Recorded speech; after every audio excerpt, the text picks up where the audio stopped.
I have a very small amount, as a Los Angelino now, a very small amount of screenwriting experience, as most writers do, which basically means I've co-written 2 screenplays that never got sold. But I did, it was a great learning experience to do them, because I learned a lot more about structure from those endeavors, and mainly in thinking in terms of plot points and how certain turning points can move a story along, and about pacing. And I tried to keep that in mind while writing this memoir. I was thinking as I plotted this memoir that the appearance of my daughter's imaginary friend is what my screenwriting friends would refer to as the inciting incident of the story. It's the moment that sets all the rest of the action into motion. But then the first big plot point after that, the turning point for me as a narrator, takes place later on page 67. And I'm going to read you that scene. By this point in the book, which is chapter 3, my daughter's friend, who she calls Dodo, that's the name she has for him, has become a very permanent fixture in our house. At this point, I have done what any mother would do, I imagine, under the circumstances. I looked in my child care books to see what they all said about imaginary friends. I spoke with the preschool teacher. After a certain point, I called the pediatrician to ask what she thought. After a little bit longer, I consult with a therapist. But I can't seem to get what feels to me like a satisfactory answer. Everyone keeps saying it's a phase that she will grow out of. It's a phase. It's a normal developmental phase. But as I tell the pediatrician on the telephone, it's not the existence of the friend that's worrying me. It's the content of her relationship with him, the daily references to him, blaming him for certain behaviors, talking about a whole world of these friends that she can describe in elaborate detail, much more articulate than you would think a 3-year-old could be. She starts having night terrors in the middle of the night, waking up screaming that he's coming to get her. I'm also worried about a possible history of mental illness in my family. So this, in addition to the unusual behavior that's going on in our household, makes me increasingly concerned, despite everyone around me telling me that I'm nuts and this is normal and I shouldn't worry about it. But over time, I become really desperate to fix the situation. Then in November of 2000, and you guys remember what happened in November of 2000? We had an election in November of 2000. And our whole social fabric seemed to be, to me, to get pretty shaken up at that time. And I took it personally, you know, the recount in Florida, you know, it was sort of like a personal affront to me somehow. And so I was in that state of mind right then. You know, the country's in limbo. I felt like I was in limbo. My marriage was in limbo. And right at that moment, my daughter's nanny, who was named Carmen, who was raised in Nicaragua, steps forward with a very different take on what's going on in our house. And she introduces me to the idea that maybe there's a different way to approach this problem. And that for me was a big turning point, because I trusted Carmen implicitly. And we were very close with her, and I knew she would never do anything to hurt my daughter. So I'm going to read you the scene where Carmen steps forward and introduces her point of view into our scenario.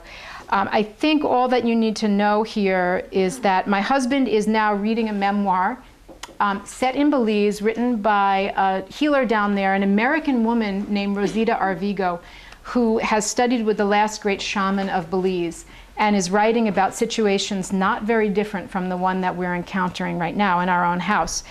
And you also need to know that Carmen calls Dodo, the imaginary friend, El Dodo, which I think gives him the gravity that she felt he deserved. So I'll read you, I'm going to read you in a sort of an abridged piece here. And it also tells you a little, it tells you where I got the title for the book. So I like reading this piece because it reveals to you more of what's going on inside my head and why the book is called The Possibility of Everything. Carmen is the one who finally comes up with a plan. Carmen, a child of rural Nicaragua, a believer in all things magical, a frequent client of an East LA curandero, whom she claims cleanses her spirit with herbal baths and the veladoras she lights every night. The trunk of her Toyota clinks loudly with grocery bags full of empty glass cylinders adorned with portraits of Jesus, the Virgin Mary, and various patron saints. Mrs. Hope, Carmen says one evening in the kitchen after I've just turned off the computer, I am thinking. It is time to get rid of El Dodo. Her voice is weighted with certainty. He is too much in the way. I feel a slight ascension of relief. Maybe the equation really is that simple after all. Dodo is in the way. He needs to be removed. Carmen has a plan. I set my water tumbler down on the counter, glass onto granite, things that are solid. Okay, I say, what do we do? First, we need an egg. Carmen walks to the refrigerator and removes an egg from the molded rack inside the door. She conceals it at thigh level and slips it furtively into my hand, even though no one else is in the room. You take this egg, she says. You rub it all over Maya, up the arms and down the arms, up the legs and down the legs, like this. Carmen swipes her left hand up her right arm and down her left leg to demonstrate. Then you bring the egg back to me. I take it outside and throw it into nature. Also, I say a prayer in Spanish. I look at the egg. It looks like an egg. Just out of curiosity, I say, what exactly does the egg do? It takes the bad spirit from the body, she says. You think she has a spirit attached to her? I say. Of course. Carmen sounds surprised that I could have missed something so obvious. What else is El Dodo? She asks. To Carmen, life is a collection of unambiguous polarities, good and evil, earthly and spiritual, right and wrong.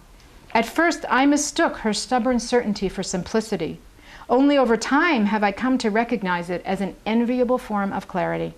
What would it take to think as Carmen does, to believe so unequivocally in the otherworldly power of an ordinary piece of food? But really, what alternative do I have? A psychological diagnosis for Maya at this point means God knows what kinds of tests and medications. A spirit seems infinitely more manageable. A spirit, as Carmen explains it, can be effectively removed. One thing out of all the things that feel broken, I might be able to fix. I close my eyes and feel the egg lying cool and hard against my palm. I rub my thumb across its smooth, unblemished shell. Egg, I think. Egg. I can make a choice, I realize. Mental illness or spirit. I choose spirit.